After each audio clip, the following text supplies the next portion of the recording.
الحمد لله رب العالمين والصلاة والسلام على أشرف المرسلين وعلى آله وأصحابه أجمعين.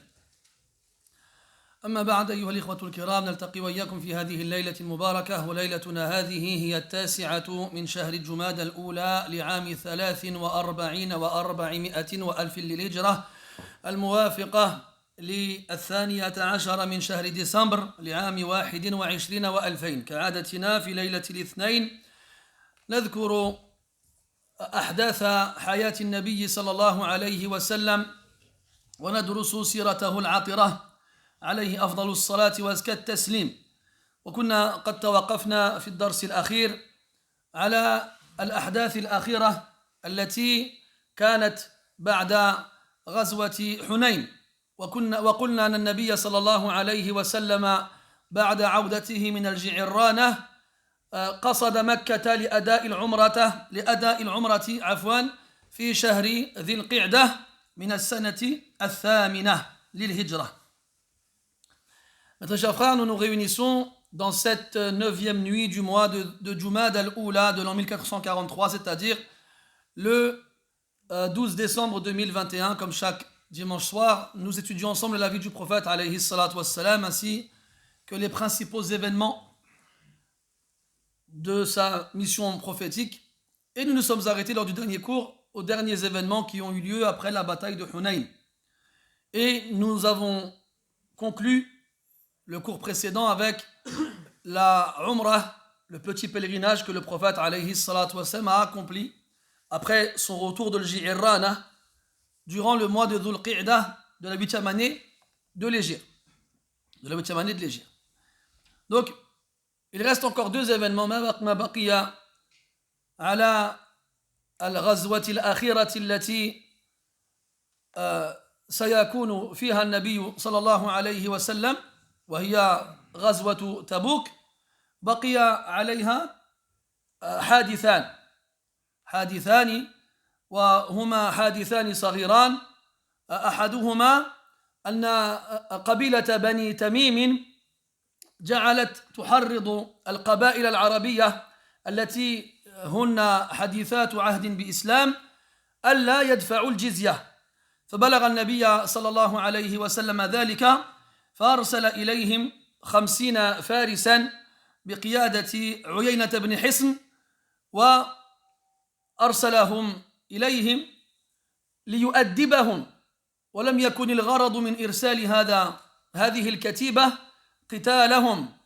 فلما بلغوا المكان أسروا معظم المحرضين فاستسلموا وتركوا تحريض الناس على ترك الجزية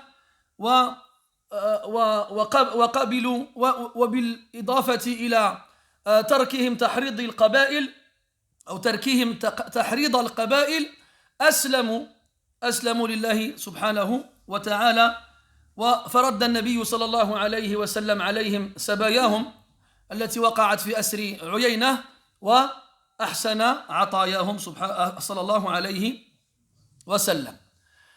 Il reste encore deux événements à évoquer, à citer avant la dernière grande bataille que le prophète va livrer alayhi salatu wassalam, qui est celle de Tabouk.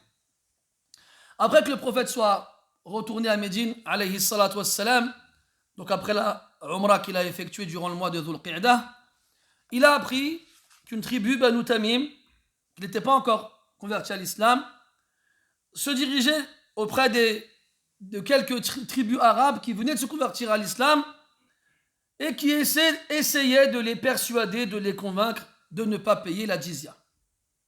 Non, ils n'étaient pas encore convertis à l'islam, c'était des tribus arabes qui n'étaient pas convertis à l'islam, mais qui avaient accepté de payer la jizya. Et donc Banu Tamim se sont rendus auprès d'elles, de ces tribus-là, pour les persuader, les convaincre de ne pas payer la jizya.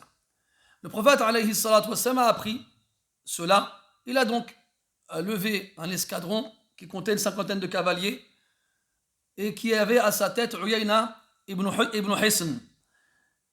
Et il les a envoyés auprès d'eux pour entre guillemets, les corriger, pour les dissuader de continuer cette campagne dissuasive. Lorsqu'ils sont arrivés sur place, Uyayna a capturé les principales têtes donc tous les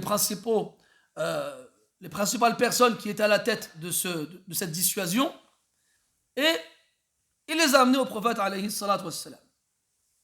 Après quelques négociations, ils acceptèrent d'essayer de dissuader les tribus arabes de ne pas payer la jizya, et en plus de cela, ils se sont convertis à l'islam. Alors le prophète alayhi salatu wassalam leur a rendu les prisonniers et il les a même récompensés alayhi salatu wassalam. وقعت تلك الحادثة في شهر محرم من السنة 9. بعدها في شهر ربيع الأخير أرسل النبي صلى الله عليه وسلم علي بن أبي طالب رضي الله عنه ومعه بعض أصحابه إلى قبيلة طي لأن عندهم صنما يسمى فلس. فأمر النبي صلى الله عليه وسلم عليا أن يتوجه إليهم ليهدم الصنم وليدعو أهل طي إلى الإسلام. فلما بلغ المكان وكسر الصنم دعاهم إلى الإسلام فأبوا فدارت بينهم حرب يسيرة، وأسر علي رضي الله عنه الكثير منهم.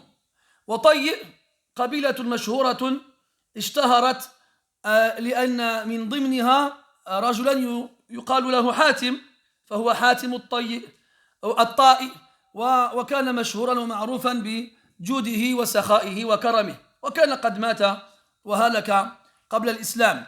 وكان له ولد وبنت، فأما الولد فاسمه عدي، فلما سمع بمقدم علي فر هاربا وقصد الشام. وأما البنت فاسمها سفانة، وبقيت في منطقة أبيها حتى وقعت في أسر النبي صلى الله عليه وسلم. فلما أتى علي رضي الله عنه بالأسرى إلى النبي صلى الله عليه وسلم ووجد فيهم سفانة أكرمها وأعتقها من غير فدية وأطلق سراحها، فرجعت إلى قومها واتصلت بأخيها وأنشدته بالرحم أن يذهب إلى النبي صلى الله عليه وسلم، على علم أن قبيلة طي كانت قد تنصرت، دخلت النصرانية، فلذلك لاحق عدي بالشام لأنه كان موطن النصارى في ذلك الزمان.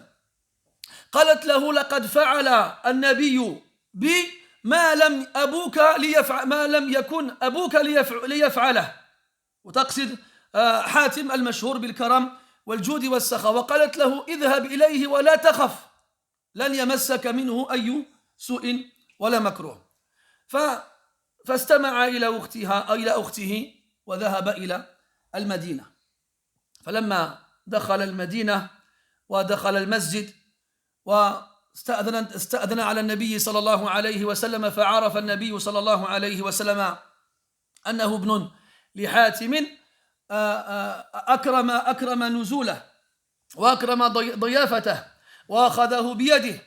وفي خلد عدي يدور فكرتان: هذا الرجل أو استقر في ذهنه أن الرجال الذين يتبعهم الناس إما أن يكونوا ملوكا وإما أن يكونوا أنبياء، فقال: لا أحكمن بنفسي. فلما دخل المسجد ووجد النبي صلى الله عليه وسلم جالسا بين أصحابه لا يتميز عليهم باستوائه على سرير الملك ولا بارتدائه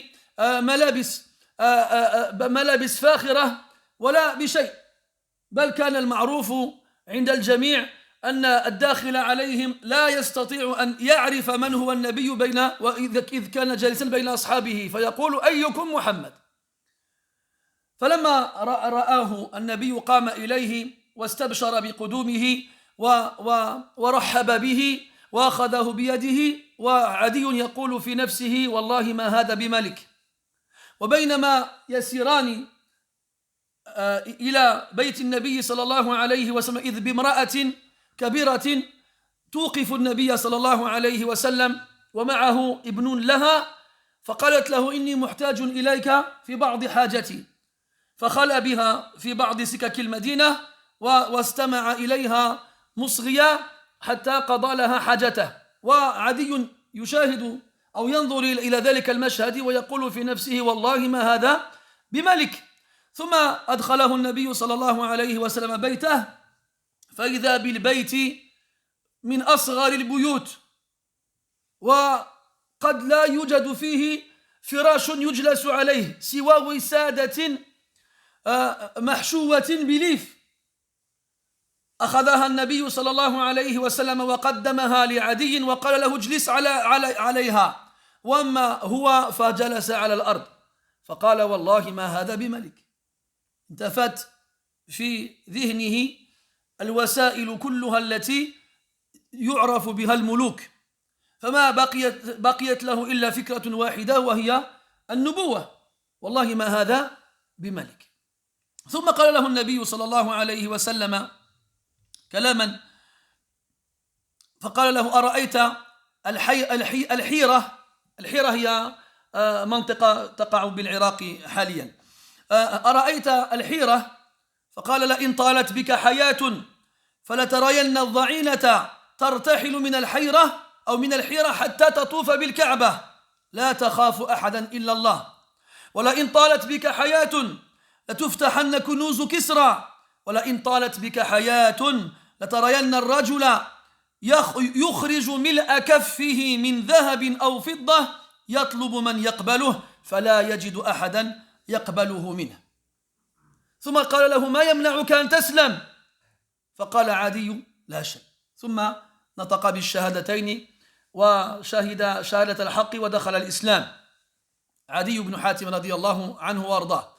وقال قبل وفاته بقليل عدي رضي الله عنه: لقد رأيت 2 من الثلاثة وانتظرها، لكن مات قبل أن يراها.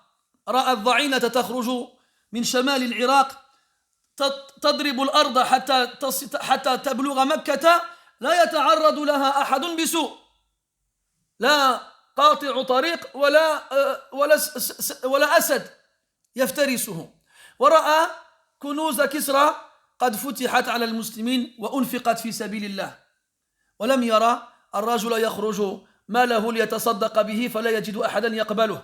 ووقع ذلك في زمن عمر بن عبد العزيز رحمه الله تعالى.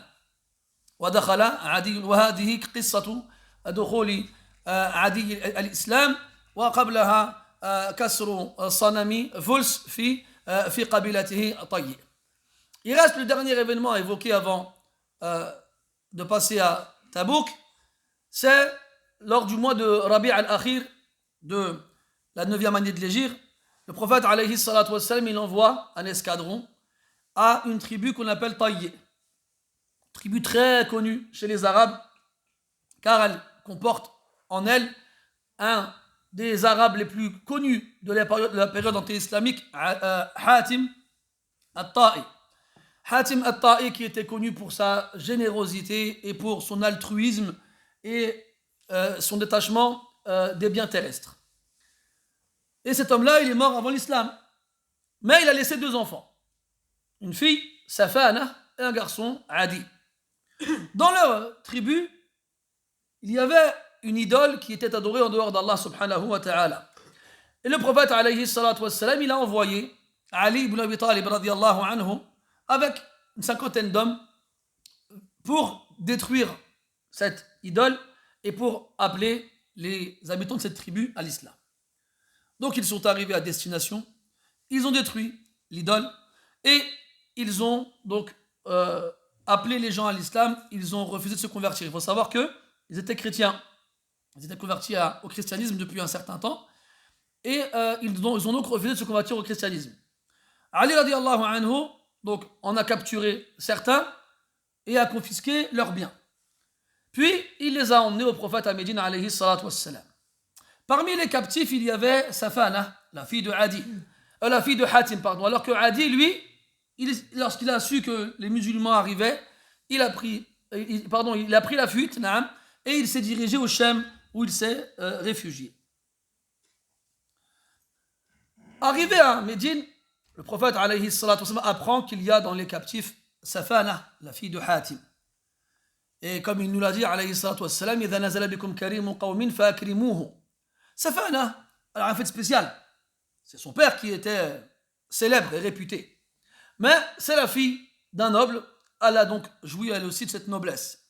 Et le prophète alayhi salatu wassalam nous a appris que lorsque quelqu'un de noble s'arrête chez nous, qu'on lui fasse honneur. Et donc, il a libéré Safana sans demander de rançon et l'a laissé partir en lui rendant les biens qui lui ont été confisqués.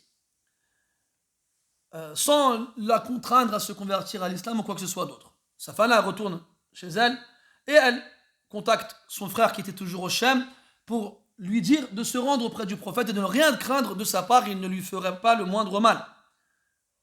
Va sur place et juge par toi-même. Adi écoute sa sœur et va à Médine. Il arrive à Médine, il demande à voir le prophète et dans sa tête il se dit, les gens, pour lui il se disait que les gens qui sont suivis majoritairement par tout le monde, soit ils sont des rois, soit ils sont des prophètes. À cette époque-là, ce n'était pas autre chose que ces deux fonctions qui permettaient aux gens d'être suivis en masse. Alors il s'est dit, je vais vérifier moi-même, je vais tester moi-même. Est-ce que c'est un roi, est-ce que c'est un prophète? Donc déjà, premièrement, il demande où est-ce qu'il est le prophète. Lui, il s'attend à voir un roi dans un palais, sur un trône. On lui dit, il est à la mosquée. Il arrive à la mosquée, il voit un groupe d'hommes assis, tous habillés de la même façon, qui se ressemblent à peu près tous les mêmes, à peu près tous. Alors il demande, qui parmi vous est Mohammed? Et c'était comme ça que les gens faisaient en général. Quand ils rentraient dans la mosquée du prophète, ils ne trouvaient pas le prophète qui se distinguait des autres avec une couronne, ou avec des vêtements luxueux, ou bien assis sur un trône majestueux. Non, il était assis par terre, avec des vêtements humbles et modestes, et aucune distinction physique entre lui et ses compagnons, radiyallahu anhum. Alors, le prophète, il voit Adi rentrer, demande qui est-ce, et on lui dit c'est Adi ibn Hatim. Alors il se lève vers lui et il l'accueille chaleureusement et lui souhaite la bienvenue. Et il lui tend la main et il lui prend la main. Et il voulait le ramener chez lui. Déjà, Adi voit l'accueil que le prophète lui fait. Ça, c'est pas un roi, ça. Il le voit assis par terre. Ça, c'est pas un roi, ça. Il le voit sans aucun signe distinctif. Ça, c'est pas un roi, ça. Puis, le prophète lui prend la main et il sort de la mosquée avec lui. Il voulait le ramener chez lui. En chemin, il y a une femme âgée avec un enfant à elle qui arrête le prophète. Elle dit, j'ai besoin de toi dans quelques affaires. Il lui dit, il n'y a pas de problème. Il s'est isolé avec elle dans une ruelle. Il l'a écouté longuement, attentivement. Puis il a répondu à son besoin. Et là, Adi regarde ça, il observe la scène. Il se dit, c'est pas un roi, ça. C'est pas des choses que les rois ils font, notamment les rois à cette époque-là. De toute façon, ça n'a pas changé. Les rois aujourd'hui aussi ne feraient pas des choses de ce genre-là. Alors, quand le prophète a fini avec la vieille dame, il reprend Adi par la main et le ramène chez lui. Adi rentre dans la maison, il voit une petite chambrée, on dit comme ça, dans laquelle on peut toucher le plafond de sa main. Une petite chambre dans laquelle il n'y a aucun meuble, si ce n'est un coussin de fibres par terre. Le prophète, il prend le coussin et il lui donne. Il lui dit, assieds-toi là-dessus. Et lui, il s'assoit par terre. Alayhi salam. Et là, Adi dit, Wallahi, ma hadha bi malik. C'est pas un roi, ça. Après, le prophète, il l'appelle à l'islam. Qu'est-ce qui t'empêche de rentrer dans l'islam? Il dit, est-ce que c'est parce que tu vois que les musulmans, ils sont faibles et qu'ils sont attaqués par tout le monde? Il lui dit, Wallah, si la vie pour toi est longue, tu verras la caravane quitter Al-Hira, qui était une ville en Irak, et voyager jusqu'à la Mecque sans craindre personne en dehors d'Allah subhanahu wa ta'ala. Ni loup, ni lion, ni brigand. Qui parcourront une longue distance, sans craindre quoi que ce soit de ce que les gens craignaient à l'époque lorsqu'ils faisaient des longs voyages. Il lui dit, par Allah, si jamais pour toi la vie est longue, tu verras les trésors de Kisra, l'empereur perse, à la disposition des musulmans, et ils seront dépensés dans le sentier d'Allah. Il dit, par Allah, si pour toi la vie elle est longue, tu verras un homme sortir avec une poignée pleine d'or ou d'argent à la recherche de quelqu'un pour lui donner en aumône, il ne trouvera personne. Qu'est-ce qui t'empêche de te convertir à l'islam? Adi entend ça, ça y est. Il a été pris. Les quelques doutes qui lui restaient se sont envolés en fumée et il a dit rien. Rien ne m'empêche de me convertir à l'islam. Et il s'est converti à l'islam sur le champ en prononçant la profession de foi et en faisant l'attestation de vérité. Et il est rentré ainsi dans l'islam. Puis, plus tard, en plus, Adi radiyallahu anhu, s'est converti à l'islam dans les dernières années de la vie du prophète sallallahu alayhi wa sallam. Et les salafs, ils aimaient les hadiths de Adi parce qu'ils sont venus à la fin de la vie du prophète alayhi as-salatu was-salam. Donc en général, sans qu'on puisse penser que les jugements qui vont être rapportés par lui pourraient être abrogés. Alors, longtemps plus tard, Adi radiyallahu anhu, avant de mourir, il raconte que de ce que le prophète lui a annoncé, il a vu deux choses. Il attendait la troisième. Il a vu la caravane quitter l'Irak pour aller jusqu'à la Mecque sans craindre ni un brigand, ni un voleur, ni un animal sauvage. Il a vu les trésors de Kisra avoir été conquis par les musulmans et dépensés dans le sentier d'Allah subhanahu wa ta'ala. Et il a dit, j'attends la troisième. L'homme qui sort avec de l'or et de l'argent pour le donner à quelqu'un dans le besoin sans trouver personne. Mais il est mort avant. Ça c'est arrivé à l'époque de Omar ibn Abdelaziz rahimahullah ta'ala. Omar ibn Abdelaziz, il est resté calife 2 ans. Et en 2 ans, il a éradiqué la pauvreté. Il a éradiqué le besoin. Les gens sortaient avec de l'or pour le donner fi sabilillah et trouvaient personne pour l'accepter. Ala kulli hal. Donc, l'événement, à la base, avant la conversion d'Adi, c'est la destruction d'une des dernières idoles qu'il y avait dans la péninsule arabique et la conversion de Adi ibn Hatim. وقلنا قبل قليل أن الغزوة الأخيرة التي سيشارك فيها النبي صلى الله عليه وسلم هي غزوة تبوك. وتبوك منطقة تقع بشمال الجزيرة. لماذا تحرك النبي صلى الله عليه وسلم؟ لأنه بلغه أن الروم قد هيئوا جيشا عرمرما لأجل القضاء على المسلمين وهم يقصدون المدينة لأنهم لم يرضوا بتلك السمعة التي جعلت تنتشر بين العرب بعد هزيمتهم في غزوة مؤتة مع أن عدد المسلمين كان لا يجاوز 3000 وكان عددهم يقارب 200,000 فجعلت القبائل العربية لما سمعت بهذا الخبر تنشز وتأبى سلطان الروم فلذلك قرر الروم أن يقضوا على المسلمين حتى يسترجعوا سلطانهم على العرب في شمال الجزيرة. Donc c'était les 2 derniers événements avant le dernier événement principal en termes d'expédition militaire du prophète alayhi salatu wassalam, qui est la Ghazwa de Tabouk. Tabouk, c'est une région qui se trouve au nord de l'Arabie, qui est actuellement proche de la Jordanie. Proche de la Jordanie. Et en fait, lorsque il y a eu la bataille de Mu'tah, dans laquelle le prophète sallallahu alayhi wa sallam avait envoyé Zayd ibn al-Haritha radiyallahu anhu avec 3000 combattants pour laver l'affront fait par l'ambassadeur des Byzantins chez les Arabes qui avait tué l'émissaire du prophète alayhi salatu wassalam. Et les Byzantins avaient une armée de 100 000 personnes. Et ils avaient levé 100 000 autres personnes chez les Arabes qui étaient sous leur pouvoir, dans leur royaume. Donc, on avait une armée de 3 000 musulmans contre 200 000 dans l'empereur byzantin. Et pourtant, Allah Ta'ala leur a donné la victoire et n'ont essuyé que quelques victimes. Sur 3 000, à peine une vingtaine, alors que le nombre de victimes chez les Byzantins était tellement important qu'on ne peut pas le déterminer précisément. Ala kulli hal, après cet événement-là, la réputation des Byzantins a pris un énorme coup et les tribus arabes qui étaient soumises à leur autorité ont commencé à se rebeller et ont commencé à refuser de leur obéir. Ils se sont dit quoi, si 200 000 n'ont pas réussi à vaincre 3 000, pourquoi nous alors on se soumettrait à eux? Et là les Byzantins, en voyant que leur réputation a pris un coup, ont dit il faut qu'on lave cet affront en exterminant les musulmans. Et ils ont donc pris la décision de se rendre à Médine pour exterminer tous les musulmans. Le prophète sallallahu alayhi wa sallam, il apprend la nouvelle, alors il décide de lever une armée et d'aller à leur rencontre avant que eux ne viennent.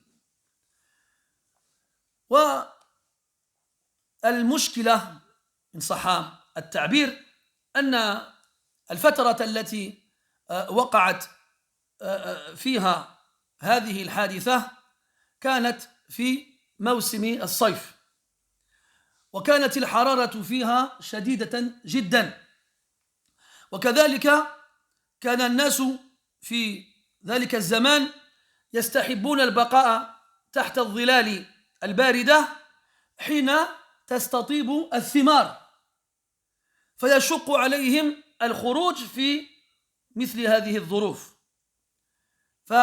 فنادى النبي صلى الله عليه وسلم إلى الرحيل وأمرهم أن يستعدوا للقتال ونادى فيهم بكل صراحة بيد أنه كان من قبل يكمن ولا يظهر غايته. لماذا؟ لأن الخوف قد انتفى حيث أصبح جل سكان الجزيرة من المسلمين فنادى وطلب من المسلمين أن ينضموا إليه ليواجهوا هذا الجيش الذي يريد القضاء عليهم. والمشكلة أيضا أن المسافة التي كانت بين الروم والمسلمين بالمدينة كانت بعيدة فمسافة بعيدة وحرارة شديدة وظل ظليل وثمار نضج هذا كله قد حال بين بعض المسلمين وبين تلبية دعوة النبي صلى الله عليه وسلم.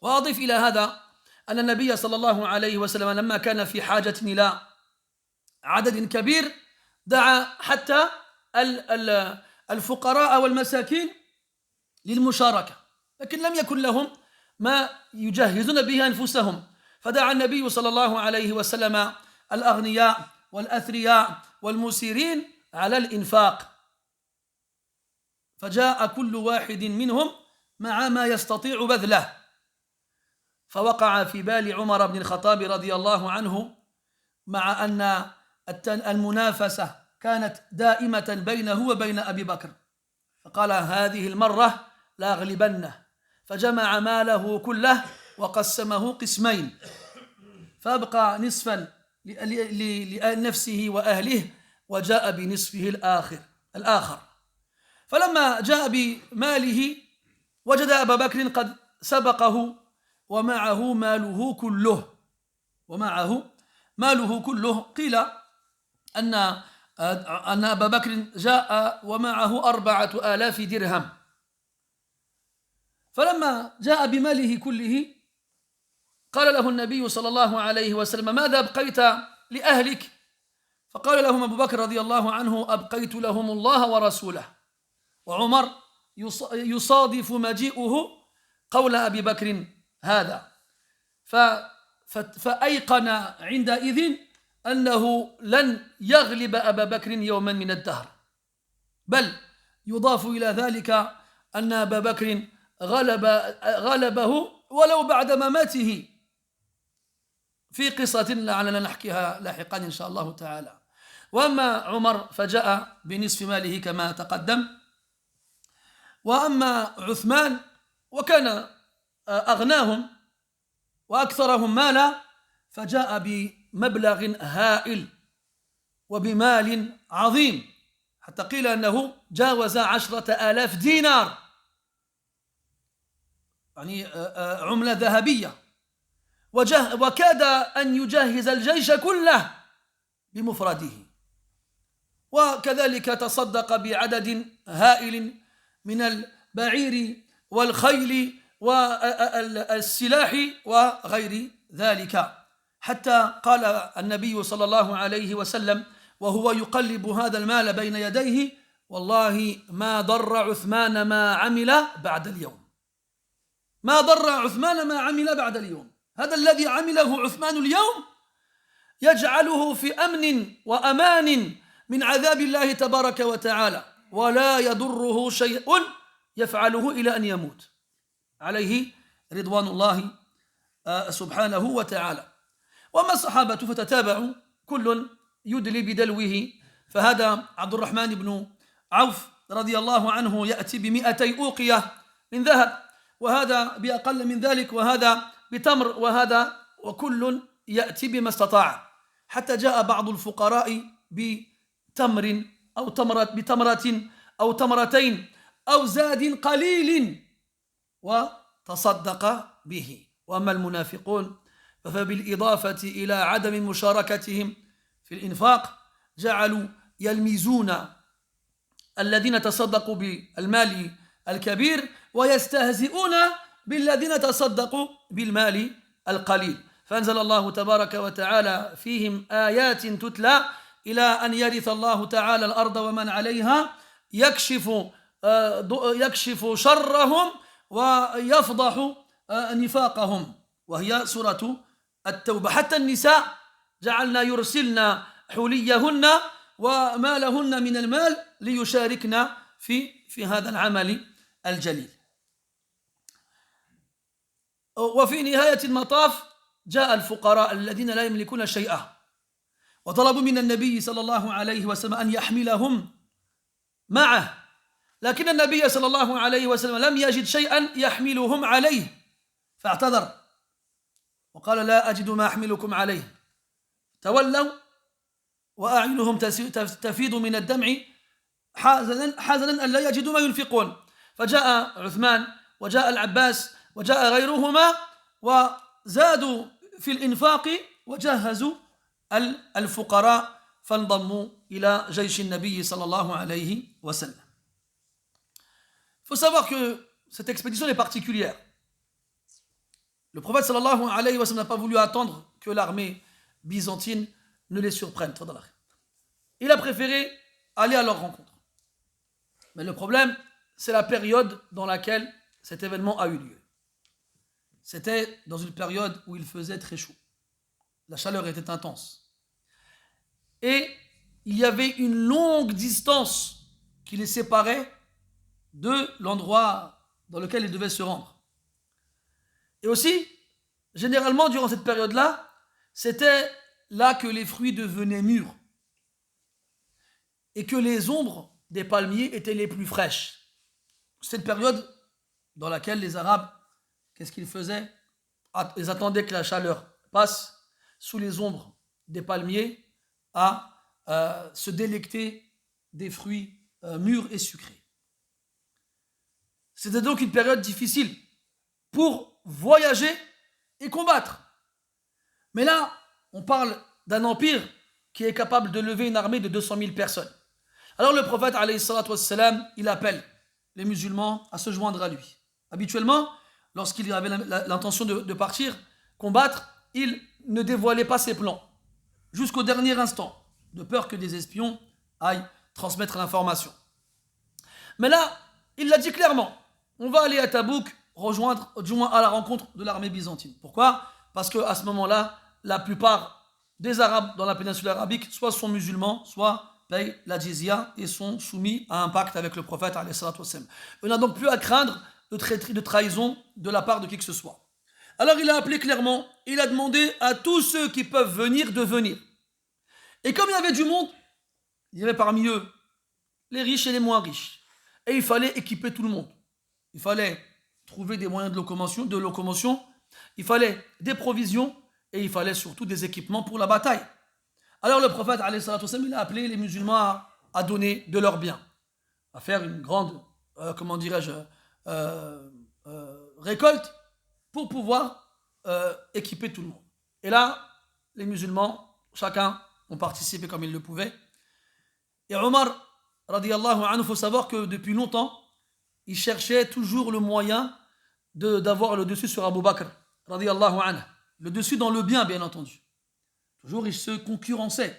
Allah a dit dans le Coran, wa fi dhalika falyatanafasil mutanafisun.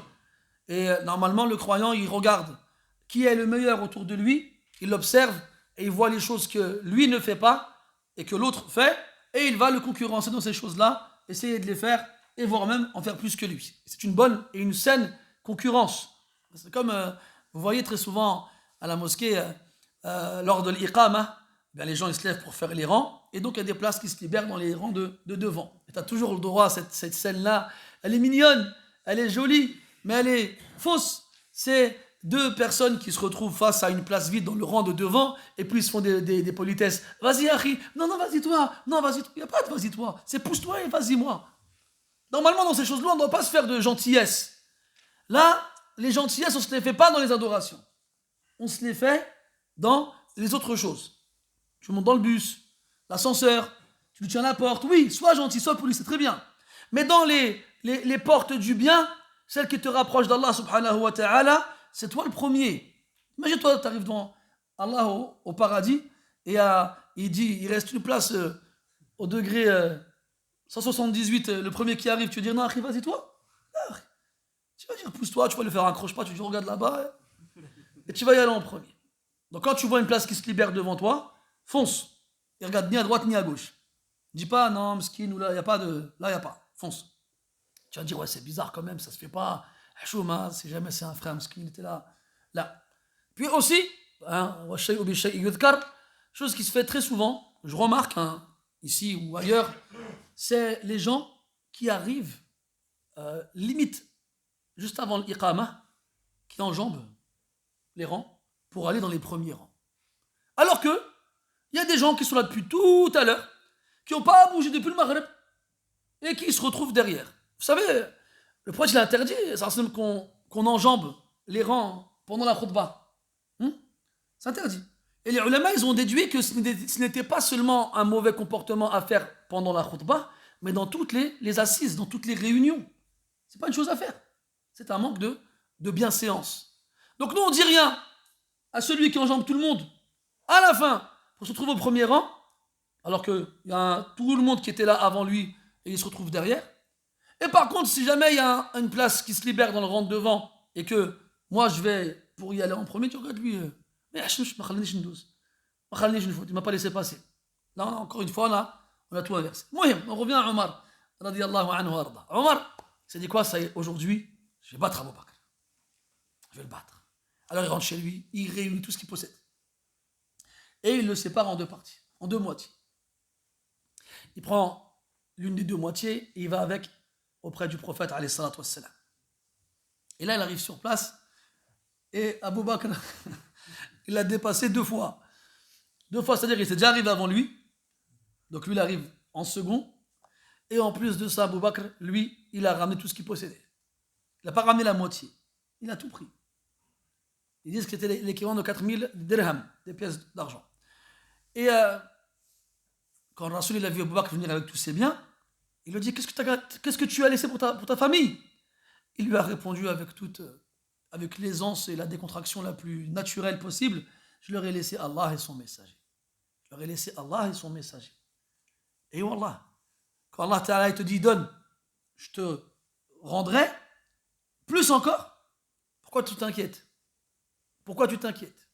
Imagine-toi quelqu'un, il vient te voir, c'est un courtier à New York. Ça s'appelle comment déjà? Wall Street.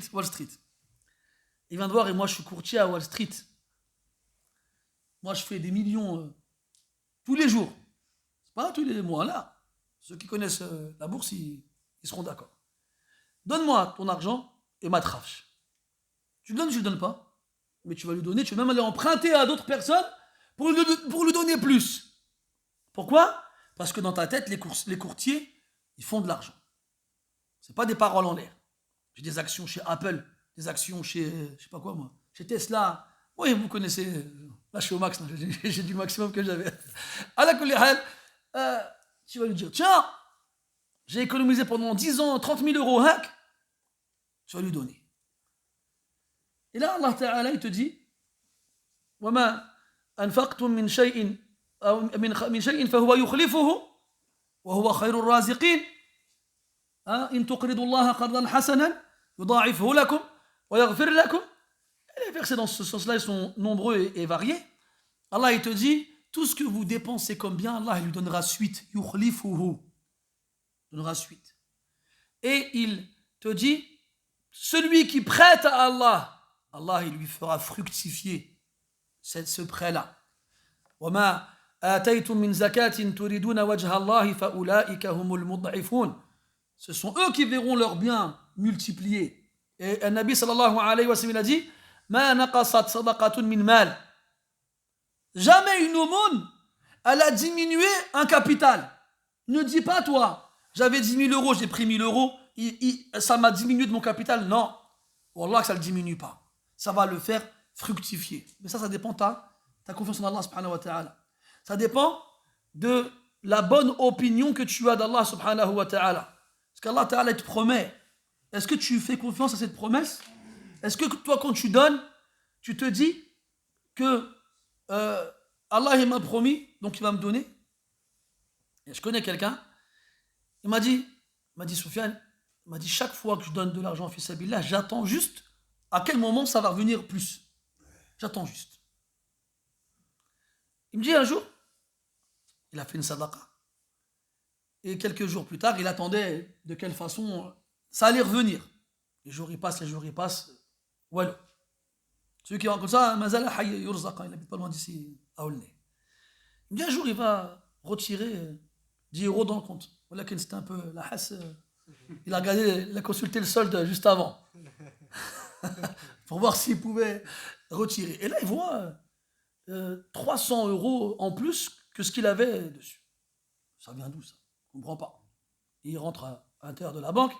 Il dit, excusez-moi, il y a 300 euros en plus dans mon compte, je ne sais pas d'où ils viennent. Alors le banquier ou la banquière, je ne sais pas qui l'a accueilli, commence à chercher dedans. Il fait, monsieur, il n'y a pas de problème. Aucun problème, c'est à vous cet argent. Il dit non. Il dit, mon dernier solde, il n'était pas à cette somme-là. Elle dit, écoutez, vous avez peut-être oublié. Il fait, non, je n'ai pas oublié. Quand tu n'as que 15 euros, tu n'oublies pas que tu as 15 euros. Il n'y a pas de surprise, il n'y a pas d'oubli. Elle lui dit, écoutez, moi, je ne peux rien faire. C'est comme ça, c'est tout ça votre argent, vous faites ce que vous voulez avec. Alors lui, il sort avec son billet comme ça, il dit, subhanallah. Voilà, tu sais pas, Abdurrahman ibn Auf, il dit, j'en suis sûr, je suis dans le désert, je lève n'importe quelle pierre, je vais trouver de l'or en dessous. T'imagines? Ça, le yaqin, mon frère. Est-ce que ce yaqin, on l'a, nous? On l'a pas. Donc, on demande de penser, on prend son porte-monnaie, on regarde, comment? 7 euros? 1 euro, baraka alik. On est comme ça, nous. Mohim. Abu Bakr, il vient, il donne tout. Je leur ai laissé Allah et son messager. Ils ont Allah et son messager, ils ont besoin de rien d'autre. Et là, Omar, il voit la scène, il dit, ah, Wallah, jamais je pourrais le dépasser, celui-là. Jamais. Et subhanallah, Abu Bakr, radiallahu anhu, non seulement il avait de l'avance de son vivant, mais même mort, ils n'ont pas pu le rattraper. Dans une histoire, je vous la fais courte, quand Abu Bakr il est devenu calife, Omar, un jour, il le voit sortir la nuit tard. Alors il s'est dit, quoi, je vais le suivre. Il le suit sans qu'Abu Bakr ne le sache, et Abu Bakr, il essaie discrètement de ne pas se faire remarquer, jusqu'à ce qu'il arrive devant la porte d'une maison où il frappe. Et il y a une vieille dame qui lui ouvre la porte. Une vieille femme qui vivait toute seule et qui était aveugle.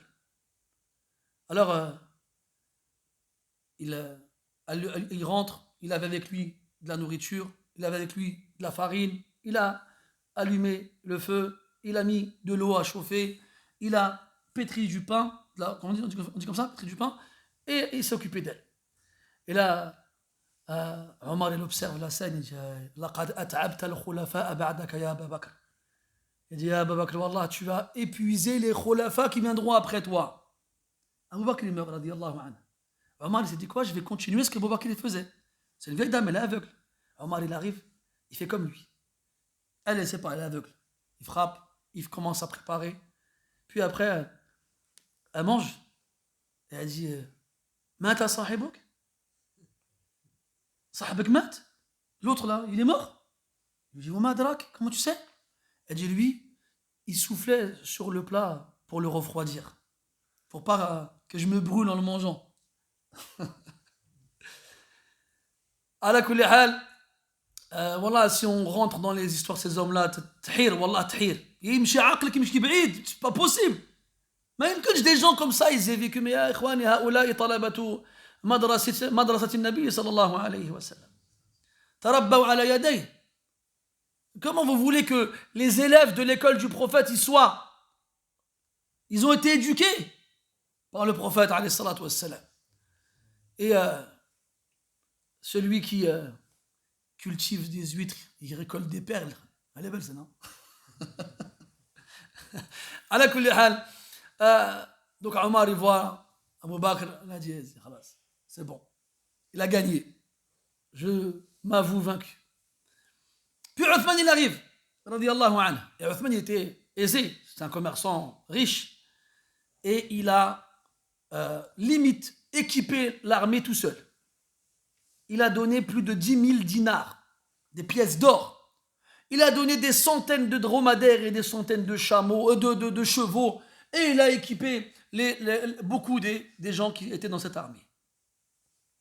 Quand il a ramené l'argent au prophète, quand il avait l'argent dans les mains comme ça, et il a dit Wallahi, ma darra Uthman ma amila ba'da al-yawm. Il a dit Wallahi, ce que Uthman il vient de faire aujourd'hui, et qu'il soit rassuré que rien ne lui fera plus jamais de mal après ce qu'il vient de faire. Après ce qu'il vient de faire. Puis les autres compagnons aussi, bien entendu, ils ont tous mis la main à la pâte et chacun a donné de ce qu'il pouvait. Abdurrahman ibn Auf, il a donné une grande quantité d'or, ainsi que l'Abbas et d'autres compagnons, chacun il a donné ce qu'il pouvait. Même les femmes qui avaient des bijoux, qui avaient des biens, ont participé elles aussi. Et même les plus pauvres des compagnons ont donné ce qu'ils pouvaient. Il y en a qui ont donné quelques dates, une poignée de dates. Et les hypocrites, ils sont là, ils observent. Et bien sûr, ils ne participent pas. C'est ça les hypocrites. Ils restent loin, ils ne font rien, mais ils critiquent. Quand quelqu'un il fait quelque chose, ils le critiquent. Et quand quelqu'un il fait rien, ou il fait un peu, ils se moquent. C'est exactement ce qu'ils ont fait ce jour-là.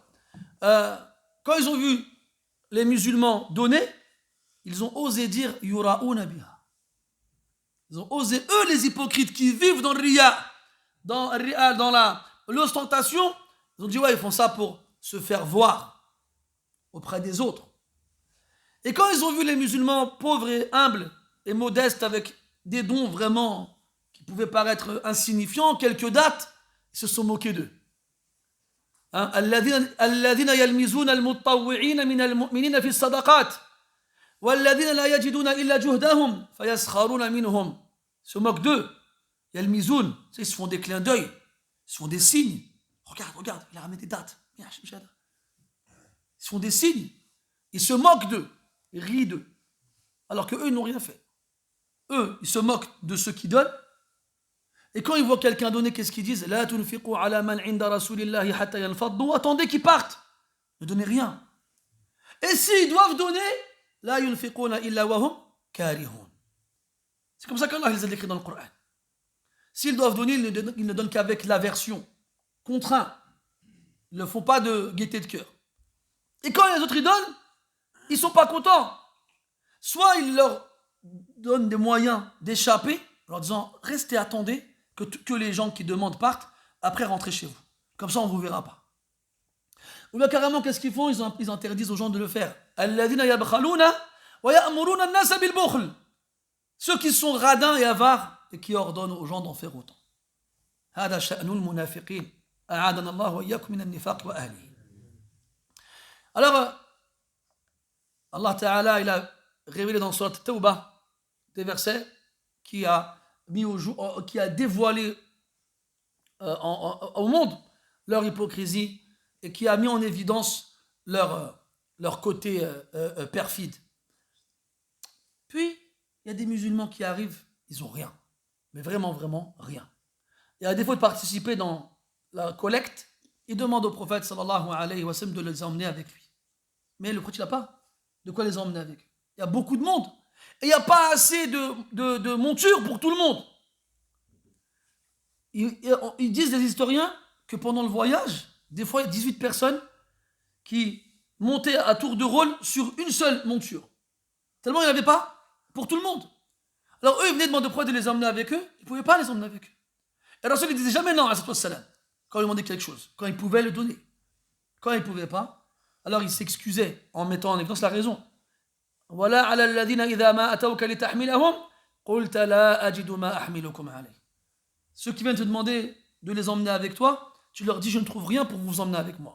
Et eux ils étaient tellement tristes, ils avaient le cœur tellement comment dirais-je triste qu'ils quittaient l'assise du prophète avec les larmes qui coulaient sur leurs yeux tellement ils ne trouvaient rien de quoi dépenser, à dépenser. Les gens aujourd'hui, c'est parce qu'ils dépensent qu'ils pleurent. Quand ils donnent le billet ou la pièce ou le chèque sans provision, ils donnent comme ça et puis ils voient le billet s'éloigner de lui. Et en même temps, comme si sa femme est partie en voyage ou la... Allah al-Musta'an. Ala kulli hal, les sahaba al-mukhlisin, les vertueux, les sincères, les véridiques, eux, eh bien, c'est parce qu'ils ne pouvaient pas dépenser, qu'ils ne trouvaient rien de quoi dépenser, qu'ils pleuraient, qu'ils étaient tristes. فشتان شتان بين الفريقين. Et Uthman et Al-Abbas ibn Abd al-Muttalib, radiyallahu anhuma et d'autres, en assistant à la scène, vont encore dépenser de leur argent pour permettre à ces privés de se joindre à l'armée du prophète alayhi salatu wassalam. Puis on a dit que, bien entendu, les hypocrites restent à l'extérieur, ils se moquent, ils accusent les croyants de donner, de faire preuve d'ostentation, sans rien faire. Et en plus de ça, ils ne vont pas partir avec le prophète, ils vont rester derrière. Tous en donnant des excuses, comment dirais-je, montées de toutes pièces. Dans le Coran, Allah Ta'ala, il nous parle de leur i'tidar, de leurs excuses supposées. يعتذرون إليكم إذا رجعتم إليهم قل لا تعتذروا لن نؤمن لكم قد نبأنا الله من أخباركم وسيرى الله عملكم ورسوله الآية. Ils s'excusent lorsque vous revenez auprès d'eux. Dis-leur, ne vous excusez pas, nous ne vous croirons plus. Et avant ça, chacun est venu avec son excuse. ومنهم من يقول ذلي ولا تفتني.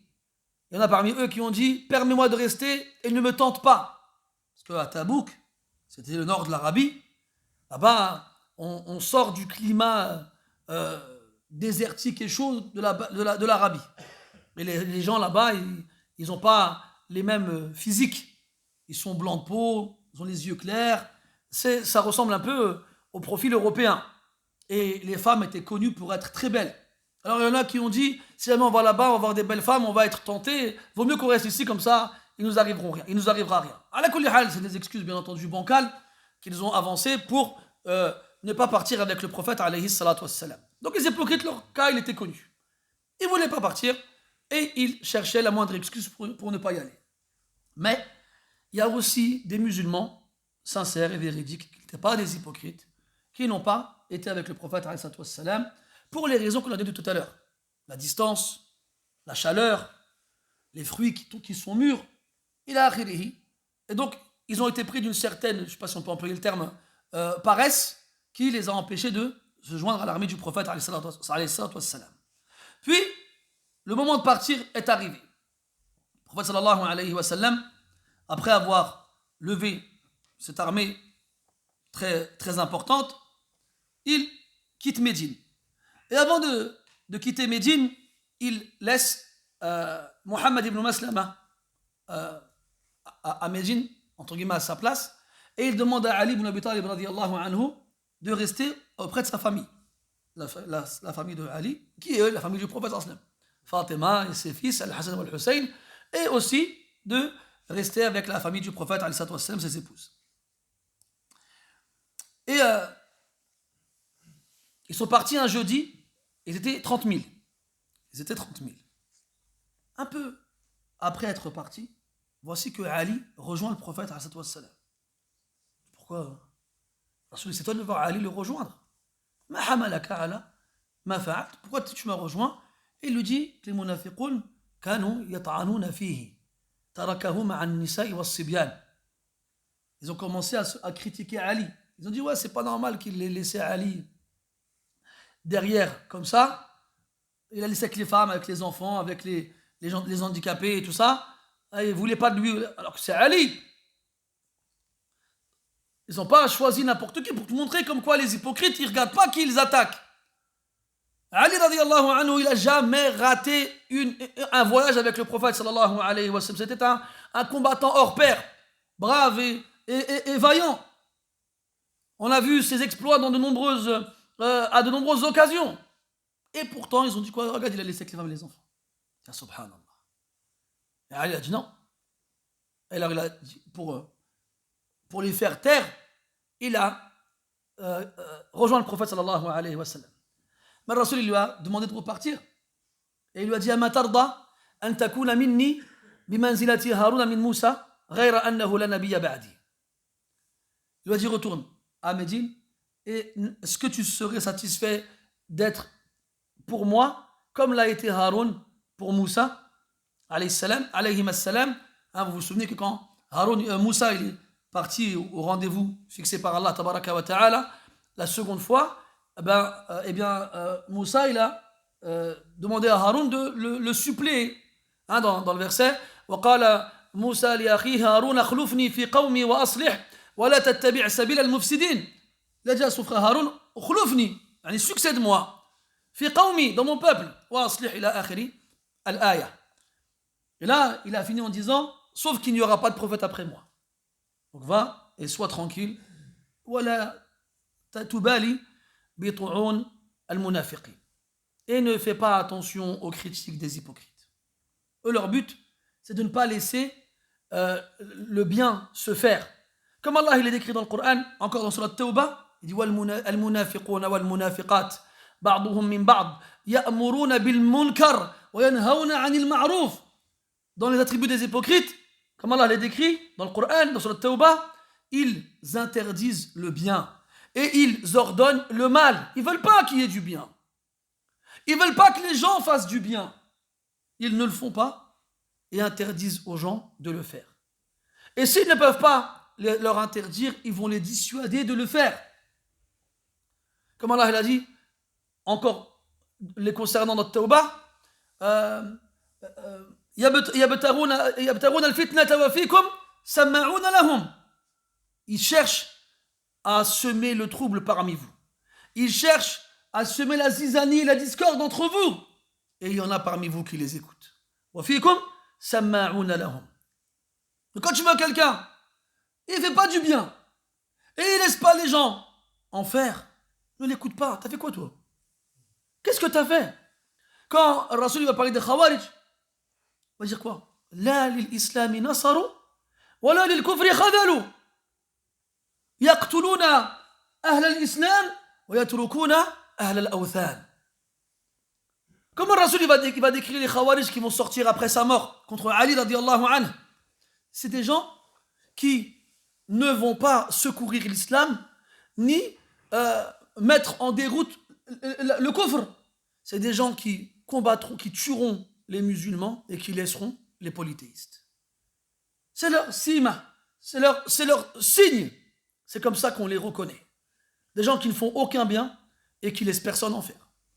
Quelqu'un, je vais faire une quête pour des gens, ouais c'est bizarre, lui on ne le connaît pas, il fait des quêtes, on ne sait pas d'où il vient. L'autre, association humanitaire, ouais il est bizarre, il a liké un commentaire d'un compte sur Facebook. L'autre, il fait des cours, ouais mais lui il est bizarre, on ne sait pas, il étudie. Et vous faites quoi vous en fait? Qu'est-ce que vous faites? À quel moment vous faites du bien quelque part, dans quelque chose? À quel moment en fait? Jamais. Tu ne les vois que empêcher le bien d'être fait. Et tu ne les vois que dissuader les gens de faire du bien. Ala kulli hal, Ali retourna à Médine, comme le prophète lui a ordonné, alayhi salatu wassalam. Et le voyage, il est long, il est difficile. Azad, qalil. والمركوب كذلك.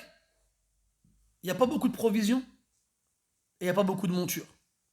On a dit 18 رجلا يتعاقبون على بعير واحد. 18 personnes qui se succèdent les uns après les autres sur un seul dromadaire. Donc la plupart du temps, ils sont à pied. Il fait chaud. Et ils commencent à avoir vraiment très très soif. حتى تورمت شفاهم وأصداقهم إلى غير ذلك حتى اضطر بعضهم إلى ذبح ذلك البعير الذي كانوا يتعاقبون عليه وبقروا بطنه ليشربوا من الماء الذي خزنته معدته. Il y a même certains qui avaient tellement soif qu'ils ont été contraints de tuer leur dromadaire pour extraire de son ventre l'estomac dans lequel se trouvait l'eau. Vous savez, les dromadaires, ils boivent beaucoup, ils stockent beaucoup d'eau. C'était leur seul moyen pour combattre la soif. Il y en a qui étaient tellement assoiffés qu'ils ont eu les lèvres asséchées. Donc c'était vraiment très, très difficile. وبينما هم في الطريق إذ مروا بالحجر والحجر ديار ثمود قوم صالح وهنالك أصيبوا بالصيحة فماتوا جميعا في آن واحد فنزل القوم وجعلوا يستقون ويسقون مطاياهم وجعلوا يعدون الخبز وما أشبه ذلك فأمرهم النبي صلى الله عليه وسلم برمي الماء وبإعطاء العجين للبعير وبألا يشربوا من ماء هذه القرية وألا يأكلوا شيئا منها ثم أمرهم أن يسرعوا السير وألا يدخلوا هذه المناطق إلا وهم باكون مخافة أن يصابوا بمثل ما أصيب قوم ثمود. Puis le chemin continue et ils arrivent à un endroit qu'on appelle Al-Hijr. Et quand on regarde dans le Coran, on trouve qu'il y a une surah qui s'appelle Al-Hijr. وَلَقَدْ كَذَّبَ أَصْحَابُ الْحِجْرِ الْمُرْسَلِينَ. Et Ashab al-Hijr, c'est le peuple de Thamoud. Et Thamoud, c'est le peuple de Salih, alayhi salam. Ce peuple qui a été anéanti en un instant par un cri qui a retenti du ciel. Sayha. Et quand ils sont arrivés là-bas, ils se sont arrêtés pour se reposer. Ils ont trouvé de l'eau. Alors ils ont commencé à boire, à prendre de l'eau, à donner à boire à leurs bêtes. Et ils ont commencé à vouloir faire à manger.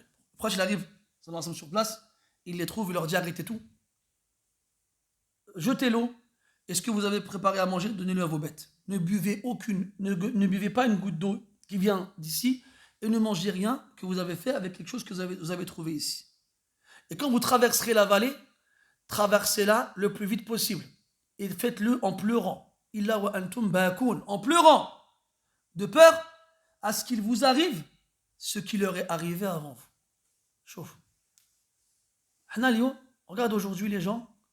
يقصدون بعض المناطق في العالم ليستمتعوا بالمناظر الجميلة والأجواء الباردة أو الحارة حسب الفصل. Tu vois les gens aujourd'hui, les musulmans, bien sûr, les autres, c'est pas notre problème, eh bien, tu les vois chercher toujours les meilleures destinations pour leurs vacances. On sait très bien, nous, que sur Terre, il y a des coins paradisiaques, avec des superbes paysages et un climat très bien. Le problème, c'est que des fois, il y a des destinations qui sont connues pour le façade. Des destinations dans lesquelles les gens se rendent, pas pour regarder les paysages, pas parce que là-bas, il fait bon. Non, c'est pour y faire le haram. Et on a des musulmans qui vont économiser toute l'année pour pouvoir s'offrir des vacances là-bas. Après, ils vont te dire, moi, je ne vais pas pour faire le haram. Moi, j'y vais pour du jet ski. Ouais, c'est vrai, du jet ski, il n'y a que là-bas. Il n'y en a pas dans le monde du jet ski. Il n'y a que là-bas que tu peux faire du jet ski. Mohim, quand on voit le haram qui se fait là-bas, le musulman ne devrait pas aimer s'y rendre. Comment est-ce qu'un musulman il peut accepter, à défaut de vouloir, se rendre dans un endroit où le haram est normal, est quotidien, est constant? T'as pas peur, toi, que la punition d'Allah s'abatte sur eux au moment où tu es parmi eux? T'as pas peur? Vous connaissez tous le hadith de l'homme qui avait tué 99 personnes? Et au bout de 99 personnes, il va faire tawba. Un jour, il a dit, j'en ai marre de tuer les gens, je vais faire tawba. Il a demandé qu'on lui indique un savant. On lui a indiqué quelqu'un qui était connu pour sa ibada, mais pas pour son ilm. Alors il va le voir et dit, voilà, j'ai tué 99 personnes, est-ce que je peux faire tawba? Il dit, quoi? T'as tué 99 personnes? La tawba talak. Pas de tawba pour toi. Ah bon? Bah si c'est mort, c'est mort. Et hop, il finit avec lui la centaine. Mais malgré ça, il a toujours envie de faire tawba. Alors, à nouveau, il demande après un savant. Et là, cette fois, on lui indique vraiment un savant. Il lui dit, voilà, j'ai tué 100 personnes. Est-ce que je peux faire tawba? Le savant lui répond sans aucune hésitation, qu'est-ce qui peut s'interposer entre toi et la tawba? Bien sûr que tu peux faire tawba. Il a dit, qu'est-ce que je dois faire? Il a dit, quitte cette terre dans laquelle tu te trouves et va à tel endroit, là-bas il y a des gens pieux et vertueux, reste là-bas, adore Allah avec eux jusqu'à ce que tu meurs. Pourquoi il demande de quitter cette terre-là? Mes frères, il est dans un endroit, il a tué 99 personnes sans, normal, il sort. Personne ne lui dit rien. Personne ne le met en prison. Personne ne l'arrête. Personne ne s'oppose à lui. C'est vrai que c'est un pays dans lequel le haram, il est normal. Et que personne ne t'empêchera de le faire. Et ce n'est pas l'endroit dans lequel tu peux rester si tu veux qu'Allah te pardonne et accepte ton repentir. Donc quitte la terre des pervers et recherche celle des vertueux et reste avec eux. Alors, il écoute la recommandation du savant et s'apprête à quitter sa patrie, mais la mort vient récupérer son âme à ce moment-là. Alors les anges descendent du ciel, les anges de la miséricorde et les anges du châtiment, et se disputent son âme. Il a tué 100 personnes. Oui, mais il est venu repentant. Alors Allah, il envoie un ange sous forme humaine pour juger entre eux. Il leur dit, mesurez la distance qu'il y a entre son corps et les deux terres. Son âme appartiendra à la terre qui lui sera le plus proche. Et il y a des versions du hadith comme quoi il était plus près de sa terre natale, et Allah il a ordonné à la terre de le bouger pour qu'il se rapproche de la seconde, et alors il a été récupéré par les anges de la miséricorde. Ala kulli hal, normalement le musulman ne peut pas se sentir bien dans ces endroits-là. Il devrait ressentir la crainte d'Allah, la peur de sa colère, la peur de son châtiment. Mais nous, subhanallah, on est tellement aveuglés par les attractions ou par comment dirais-je, les circuits touristiques, les beaux paysages, qu'on fait même plus attention, nous, à ce qui se trouve sur place. Une année, j'étais dans le sud, dans la côte d'Uzur. Côte d'Azur, pour ceux qui n'ont pas capté. Et donc, t'avais pas capté?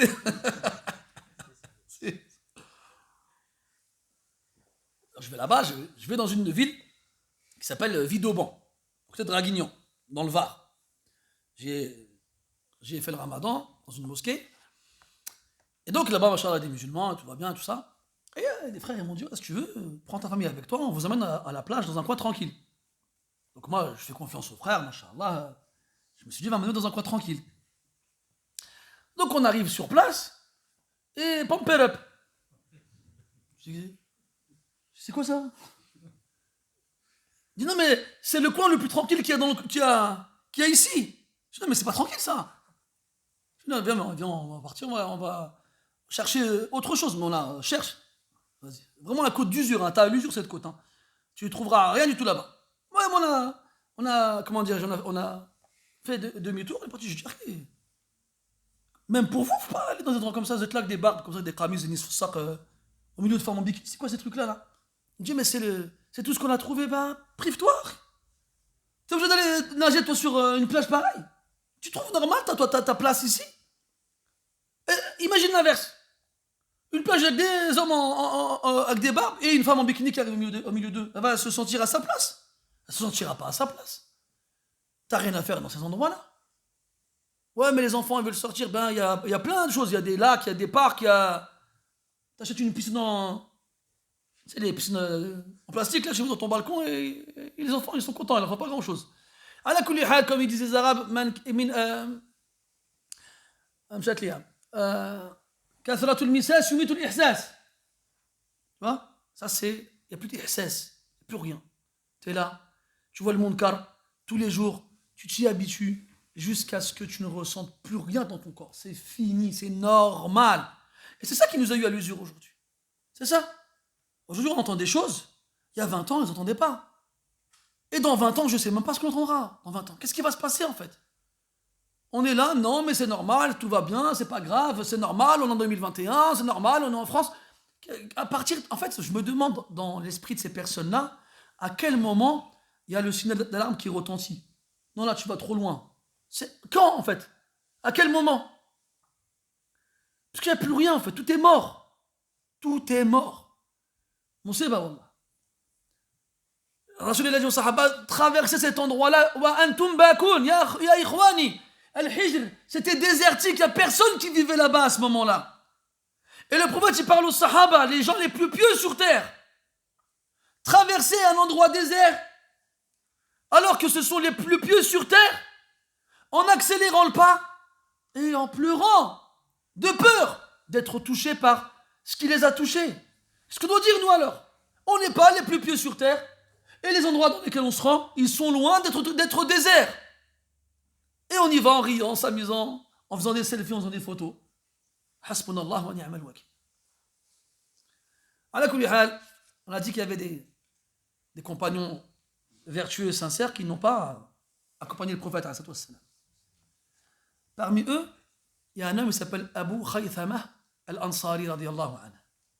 Et ce qui est extraordinaire, c'est que le prophète sallallahu alayhi wa sallam, il remarquait, ils sont 30 000, hein. Ils sont 30 000. Il voit qu'il n'est pas là. Il regarde les gens comme ça et il remarque les absents. Parce qu'en temps normal, ils sont là. Là, ils ne sont pas là. Alors, ils se sont arrêtés un moment pour se reposer et le Nabi sallallahu alayhi wa sallam voit à l'horizon une silhouette. Qamatun mubyadda, blanche. Quelqu'un habillé en blanc. À pied, hein. Il est à pied. Sous la chaleur, tout seul. Il voit une silhouette comme ça, tazuluhu ou yazuluha as-sarab. Vous savez, quand à l'horizon, quand il fait chaud, il y a comme ces mirages-là qui déforment les silhouettes. Donc il voit une silhouette de couleur blanche qui est déformée par les mirages. Il la voit avancer comme ça, il dit Kun Aba Khaythama. Il dit soit Abu Khaythama, fakana Aba Khaythama. C'était lui. Abu Khaythama, radiyallahu anhu, c'était un Médinois aisé qui avait 2 femmes. Il n'avait pas l'intention de partir. Ces 2 femmes avaient chacune une arisha, une sorte de cabane, comment on pourrait appeler ça? Une sorte de cabane dans une sorte de jardin dans lesquels ils vont quand il fait beau, quand il fait chaud. Les 2 épouses, qu'est-ce qu'elles ont fait? Elles ont préparé les cabanes, elles ont ramené de l'eau fraîche et des fruits mûrs. Et elles ont dit, viens. Abu Khaythama, il arrive comme ça, il voit les 2 cabanes, de l'eau fraîche, des fruits mûrs et 2 belles femmes. Et là, il regarde la scène comme ça, subhanallah.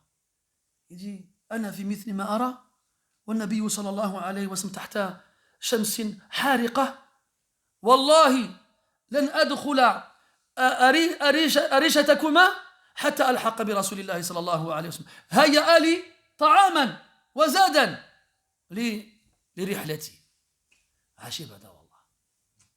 Il est là, il assiste à la scène, il rentre comme ça, il voit les 2 femmes, 2 belles femmes, splendides, dans des cabanes préparées, avec de la nourriture fraîche, des fruits mûrs, de l'eau froide, une ombre agréable et rafraîchissante. Et lui, la première chose à laquelle il pense, c'est quoi? C'est le prophète. Il dit quoi? Le prophète, il est loin, sous un soleil brûlant. Et moi, je suis là, dans ce naïm, ce délice. Il a dit, Wallahi, que je ne rentrerai ni dans ta cabane, ni dans la sienne, tant que je ne rejoindrai pas le prophète, sallallahu alayhi wa sallam. Et il leur a dit, allez, préparez-moi des provisions que j'aille rejoindre le prophète tout de suite. Alayhi salatu wassalam. Puis il a pris ses provisions, il est parti, tout seul. Ils sont tous partis, ça fait longtemps qu'ils sont partis. Lui, il les a rejoints par la suite.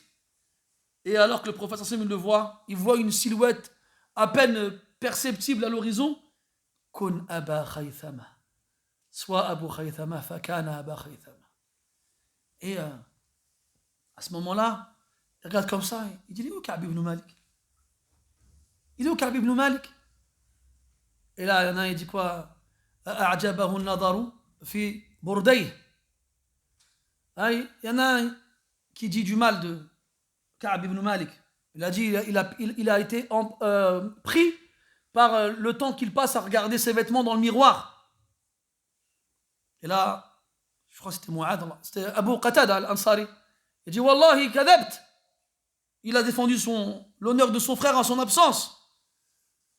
Il a dit, voilà, c'est faux ce que tu dis. Ala kulli hal, il n'a rien dit.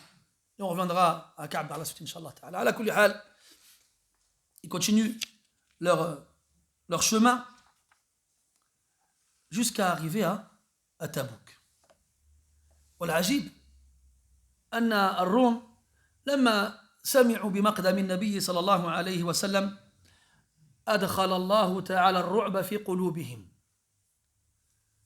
فما استطاعوا أن يتحملوا انتظارهم وتفرقوا في بلدانهم وتركوا المكان فنصرهم الله تبارك وتعالى نصر الله تعالى نبيه عليه الصلاة والسلام من غير قتال وبقي النبي صلى الله عليه وسلم بتبوك 20 يوما يرهب العدو ويستقبل الوفود ويدعو الناس إلى الإسلام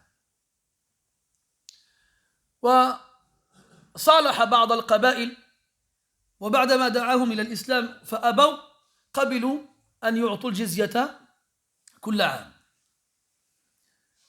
Enfin, ils arrivent à Tabouk. Ils arrivent à Tabouk et les Byzantins qui apprennent que le prophète il arrive avec 30 000 personnes, ils se sont dit, attends, ils étaient 3 000, il n'y avait pas le prophète, ils nous ont battus, nous étions 200 000. S'ils sont 30 000 et quel prophète avec eux, qu'est-ce qu'on va faire nous? Ils ont eu peur. Ils ont eu peur, alors qu'est-ce qu'ils ont fait? Ils ont abandonné le terrain et ils ont battu en retraite et n'ont pas pu attendre l'arrivée du prophète sallallahu alayhi wa sallam tellement ils étaient terrorisés et effrayés par leur arrivée. Alors ils sont partis.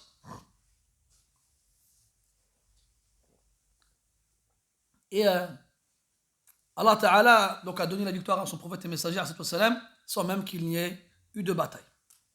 Malgré cela, le prophète est resté sur place une vingtaine de nuits, durant lesquelles donc il a, comment dirais-je, instauré sa place à domicile et il a effrayé quelques tribus qui convoitaient de les combattre et il a accueilli certaines délégations des tribus arabes qui vivaient dans cette région, entre ceux qui se sont convertis à l'islam et ceux qui ont accepté de payer la jizya tout en restant sur leur religion d'origine.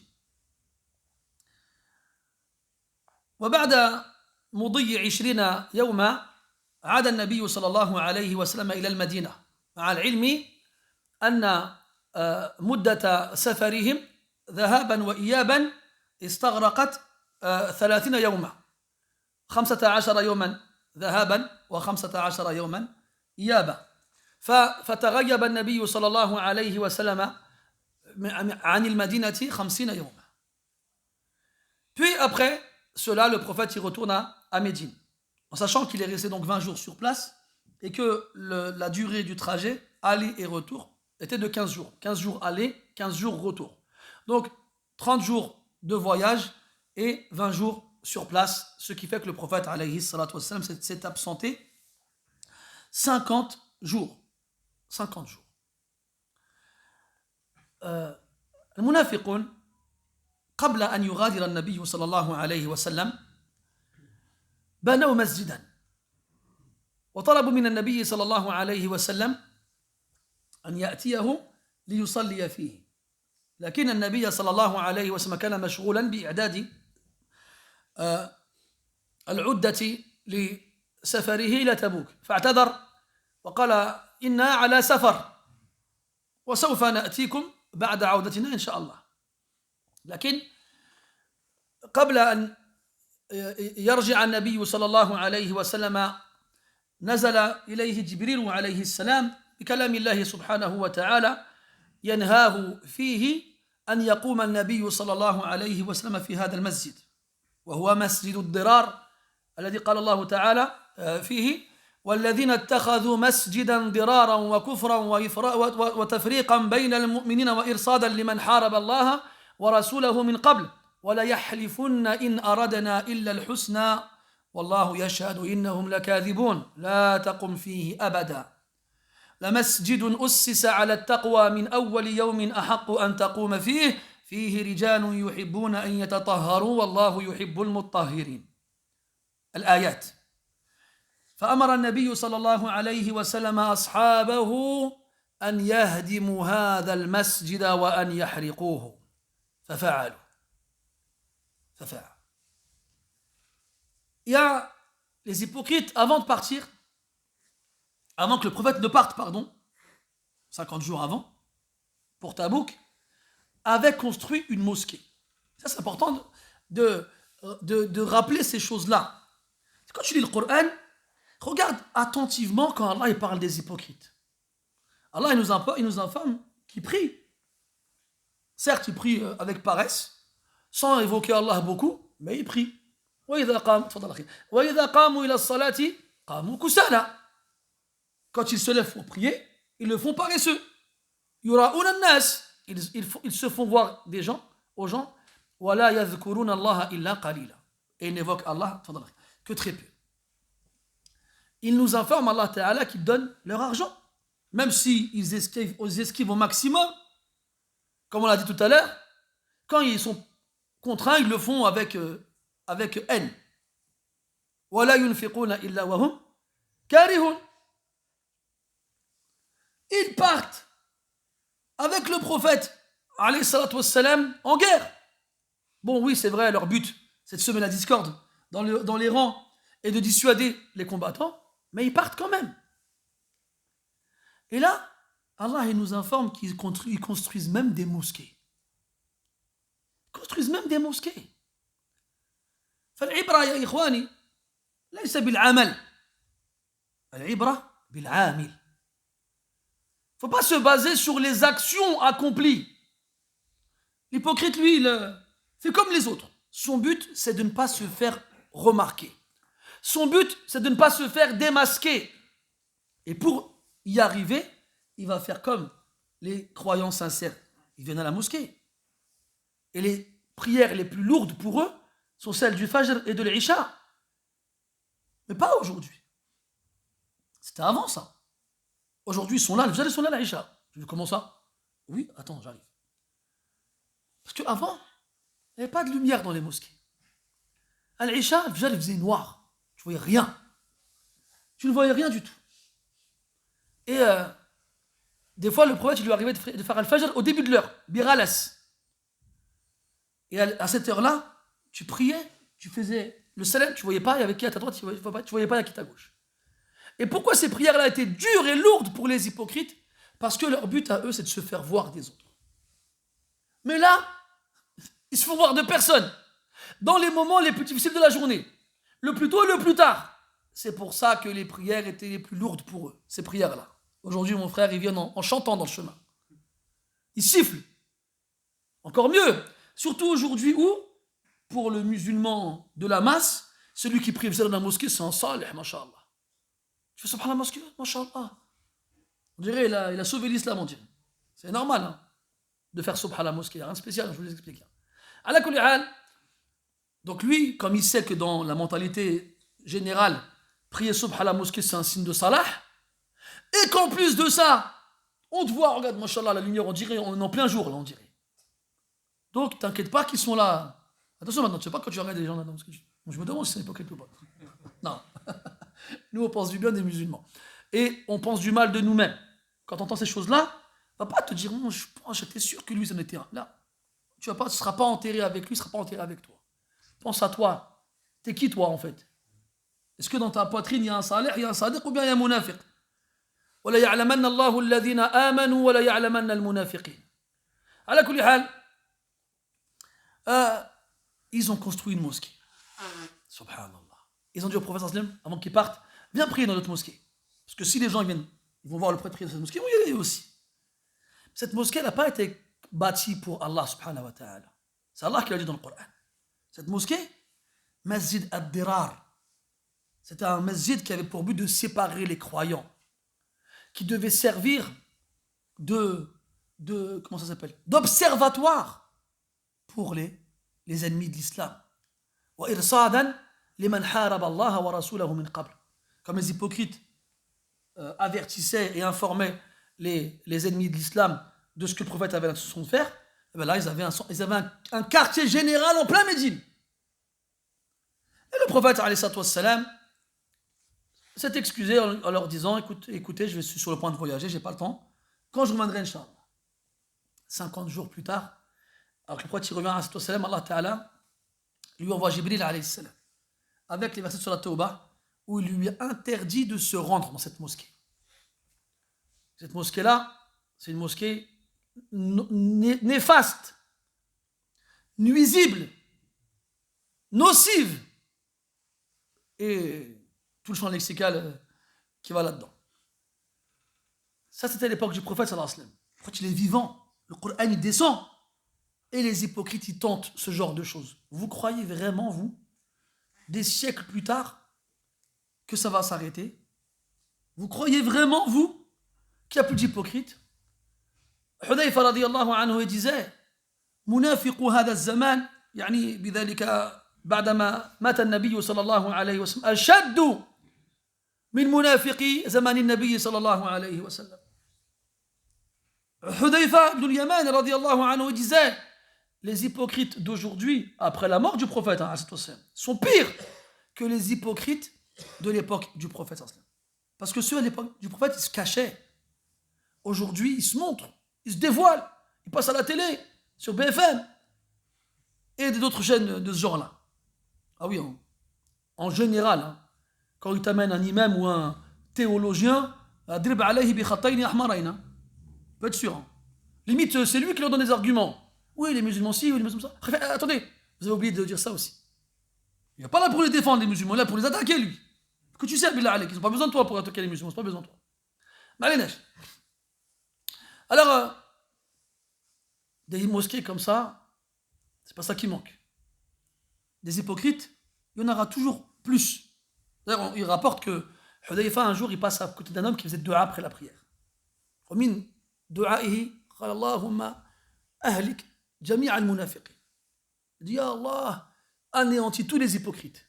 Et là, Hudayfa lui dit, ya Ukhay, لئن استجاب الله دعاءك لاستوحشتم في الطرق. Il dit, mon frère, demande pas ça à Allah. Il dit, pourquoi? J'ai demandé que du bien. Il dit, mais si Allah, il exauce ton appel, vous vous sentirez seul dans les chemins.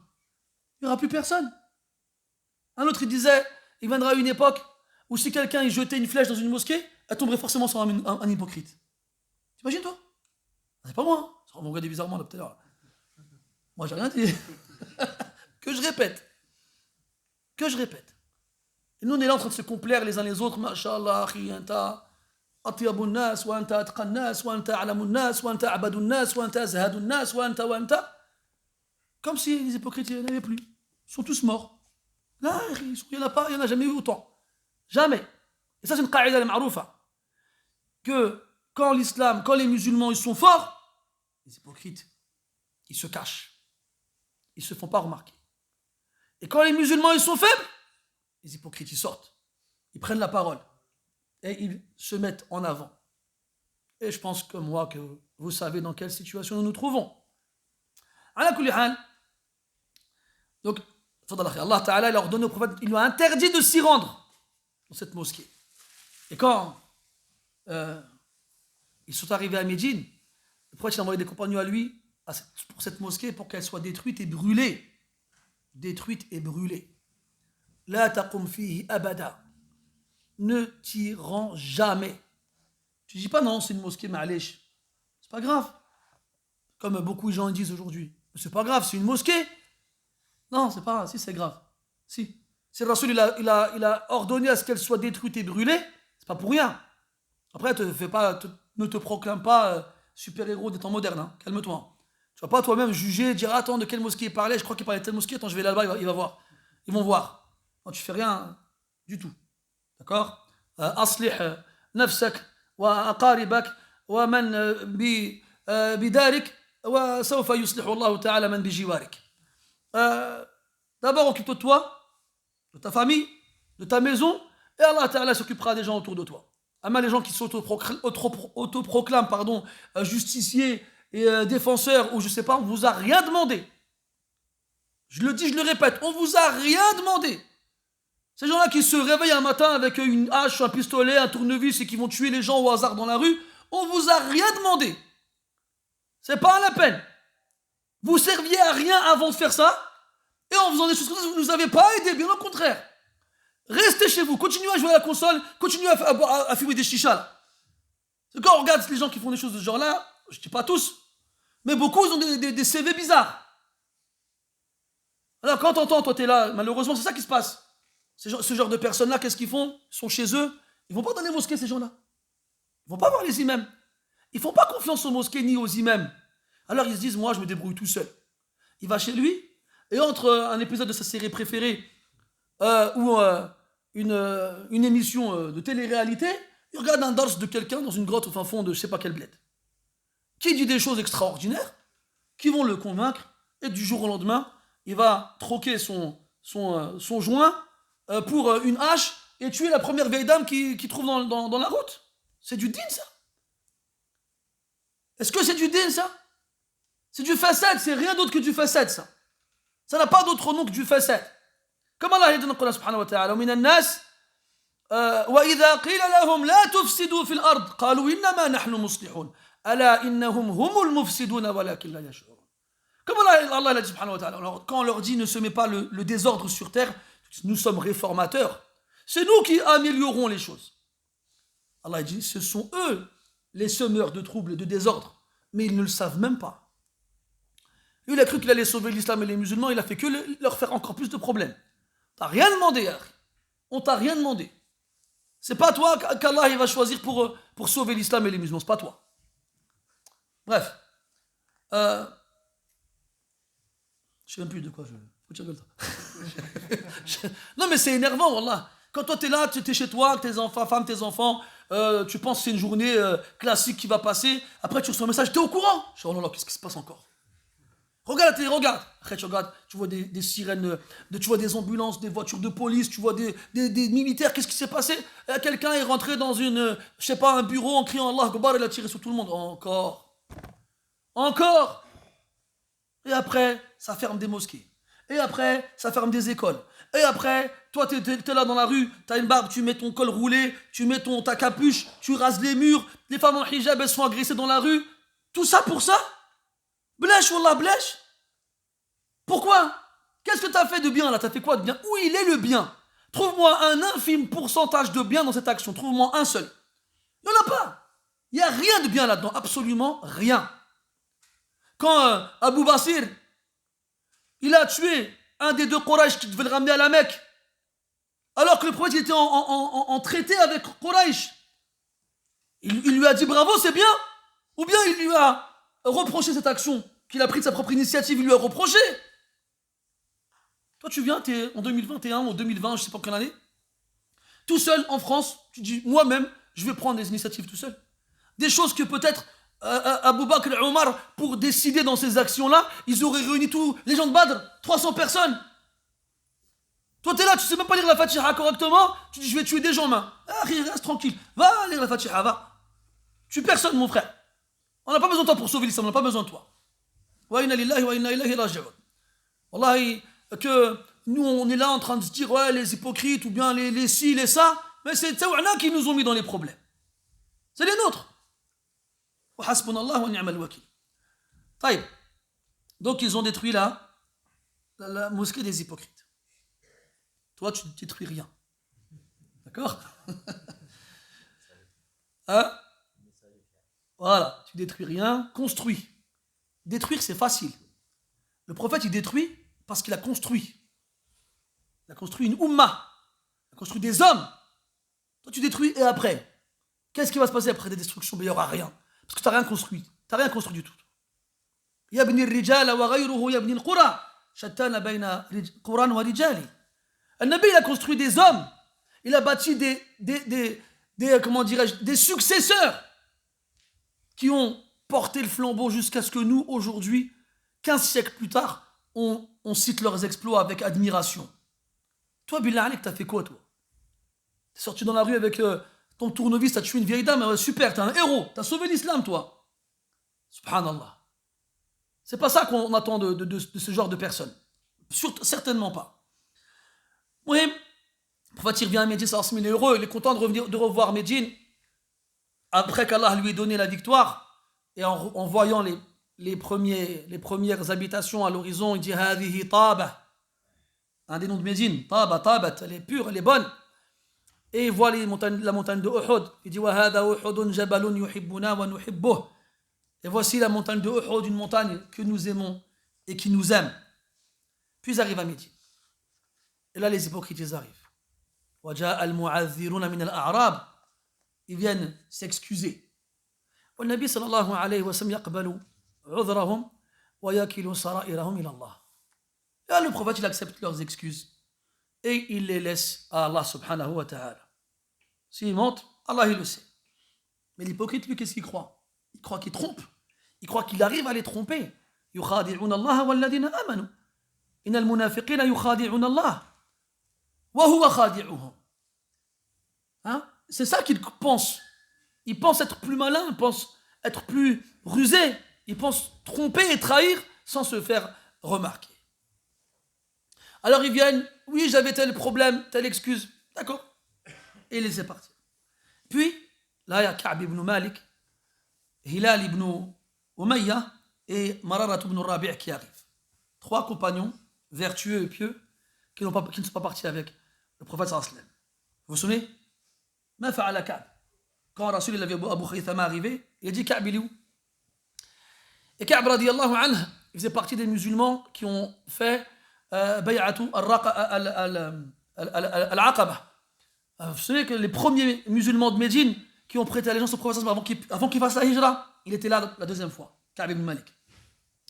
Il a dit qu'il a préféré avoir participé à cet événement-là, à un moment où les musulmans étaient faibles en petite quantité, qu'avoir participé à la bataille de Badr. Même si Badr, كانت أشهر عند الناس. La Ka'b vient, s'assoit devant le prophète, il dit quoi? J'ai pas d'excuse. J'aurais pu mentir.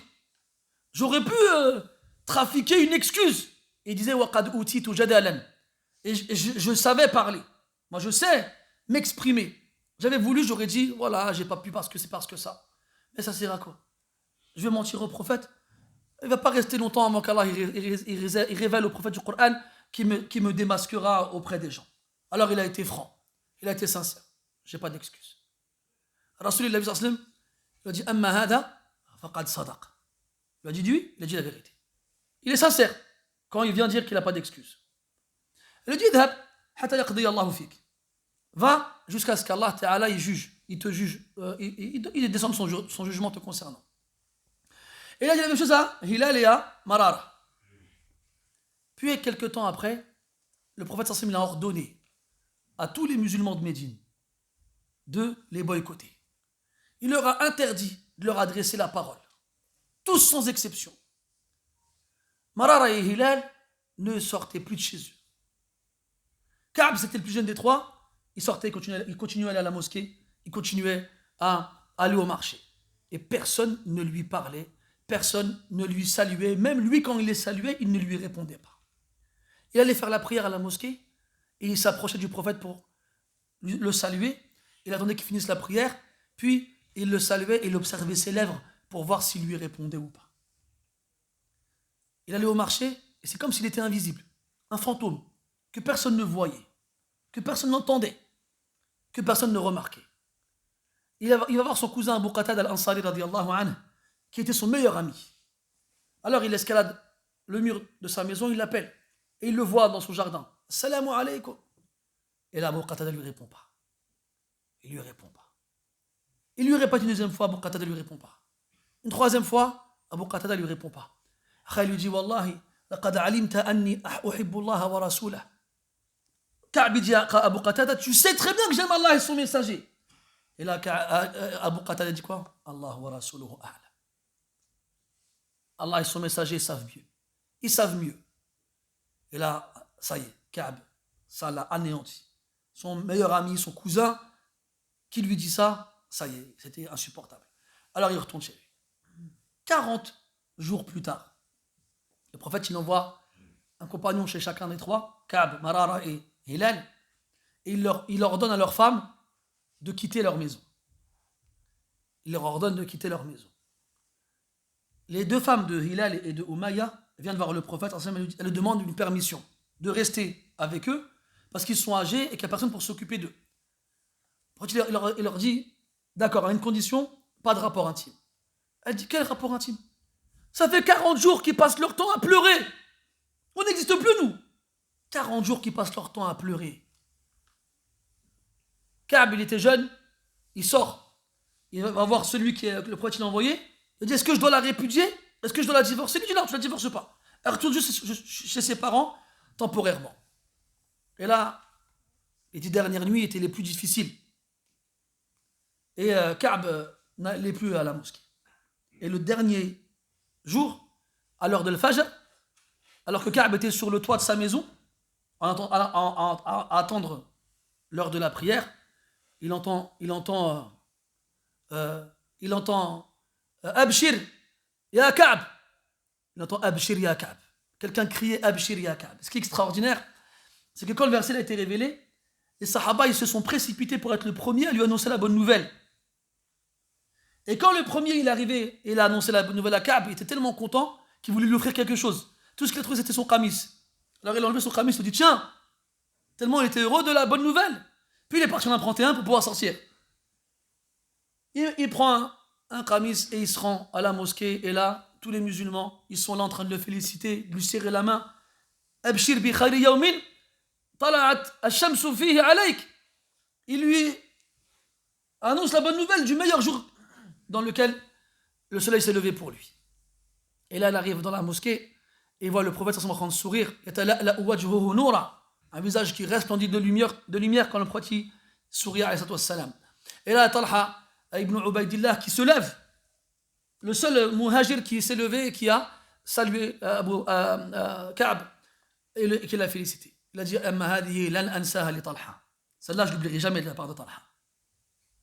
Puis, il s'assoit devant le prophète et Rasul lui annonce la bonne nouvelle qu'Allah Ta'ala a accepté son repentir. Et là, Ka'b dit au prophète, c'est extraordinaire, franchement cette histoire, vraiment, subhanallah.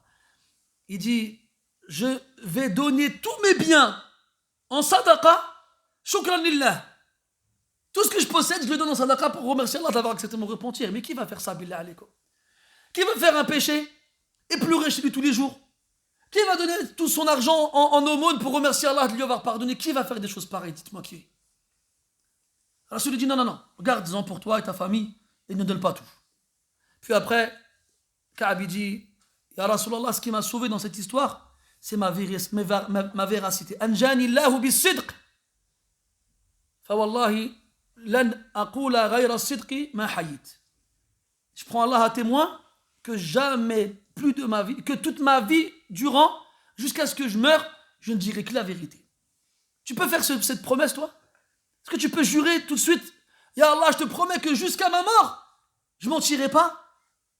Billah alaikum, moi je ne peux pas. Est-ce qu'on peut faire ces choses-là, nous? Qui parmi nous peut dire ici, moi je ne mens pas? Qui? Alors qu'Allah dit dans le Coran, Ya ayyuhalladhina amanu ttaqullah wa kunu ma'as sadiqin. Craignez Allah et soyez avec les véridiques. Ala kulli hal, ce qui est une remarque après Allah, ce qu'elle vaut, c'est le nombre de jours qu'ils ont passé boycottés par tout le monde. 50. Et le nombre de jours que le prophète et les musulmans se sont absentés. 50. 15 jours aller, 20 jours sur place, 15 jours retour.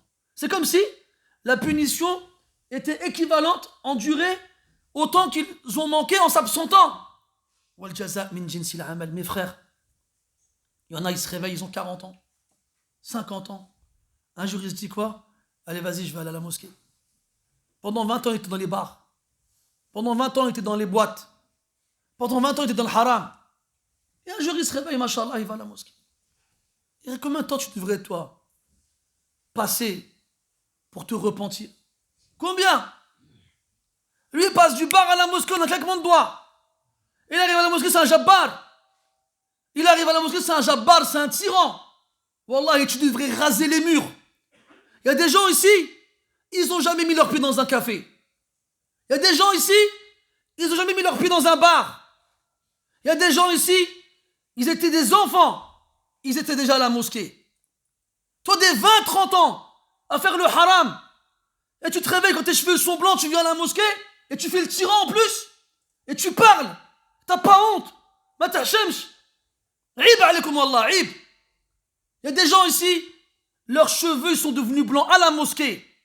Pendant que les vôtres, ils sont devenus blancs dans le haram. Des gens, ils sont humbles. Ils ont appris le Coran. Ils ratent pas une prière. Et on les entend pas. On les entend pas. Quand d'autres, ils viennent. Pendant 30 ans, t'étais où pendant 30 ans, toi? T'étais où? Ils étaient en train de remplir leur grille de tiercé. Ils étaient en train de regarder les matchs à la télé. Ils étaient en train, même il y en a plein, hein, qui ont bu de l'alcool, qui ont fait zina, qui ont fait le fahsha wal munkar. Ya ikhwani, Allah yatoub ala al-jami'. Walakin il faut rester humble, mes frères. Il faut rester humble, mes frères, wallah. N'oubliez pas d'où vous venez. N'oubliez pas. Quand tu te reconnais dans ces choses-là, tu viens à la mosquée, ya akhi, tu vois les jeunes, dis masha'Allah. Fityatun amanu bi rabbihim. Des jeunes qui ont cru en leur Seigneur, à une époque où il y a le fahsha et le munkar, à n'importe quel coin de rue. Dans nos bâtiments, il y a des jeunes, ils vendent de la drogue. Dans nos cités, il y a des jeunes, ils se saoulent. Et tu vois des jeunes, en même temps, ils sont à la mosquée en train de lire le Coran. Ils sont purs. Ils pourraient faire le haram comme les autres, mais ils ne le font pas. Et c'est ces jeunes-là qu'on méprise dans la mosquée. Par des gens qui ont passé des 20-30 ans dans le haram. Wallahi ma hada bi insaf. Wallahi c'est pas juste. Wallahu la yuhibbu zalimin.